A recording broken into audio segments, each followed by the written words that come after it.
নিজের প্রেসিডেন্সিয়াল ক্ষমতা কাজে লাগিয়ে ছেলে হান্টার বাইডেনের শাস্তি মওকুফ করবেন না বরাবরই এমন আশ্বাস দিয়ে আসছিলেন মার্কিন প্রেসিডেন্ট জো বাইডেন। তবে রাখতে পারলেন না সেই প্রতিশ্রুতি। রোববার ছেলে হান্টারকে নির্দোষ দাবি করে তার বিরুদ্ধে আনা সকল অভিযোগ রাষ্ট্রীয়ভাবে ক্ষমার ঘোষণা দেন। বাইডেনের দাবি, ছেলে হান্টারের মাদকাসক্তিকে অস্ত্র করে আদতে বাইডেনকে দুর্বল করে দেওয়ার উদ্দেশ্যে এসব মামলা করেছিল প্রতিপক্ষ।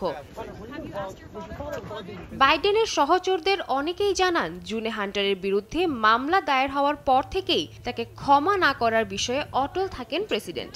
এমনকি এ বিষয়ে বাইডেনের সঙ্গে তার ঘনিষ্ঠ মহলের বিস্তারিত আলোচনা হয়েছে বলেও জানান তারা। একই তথ্য জানান ফার্স্ট লেডি জিল বাইডেন এবং হোয়াইট হাউসের প্রেস সেক্রেটারি ক্যারিন জিন।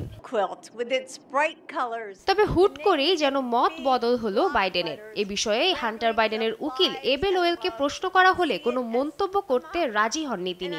বাইডেনের দাবি, শুধুমাত্র প্রেসিডেন্টের সন্তান হওয়ার দায়েই হান্টারকে এত ভোগান্তি পোহাতে হচ্ছে। মামলাকে উদ্দেশ্য প্রণোদিত এবং অযাচিত বলেও আখ্যা দিয়েছেন জো বাইডেন।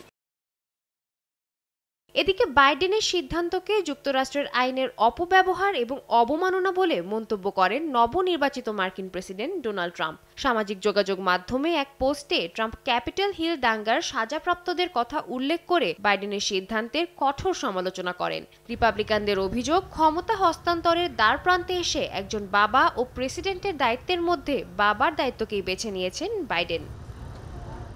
সাদিয়া তাসনিম, সময় সংবাদ।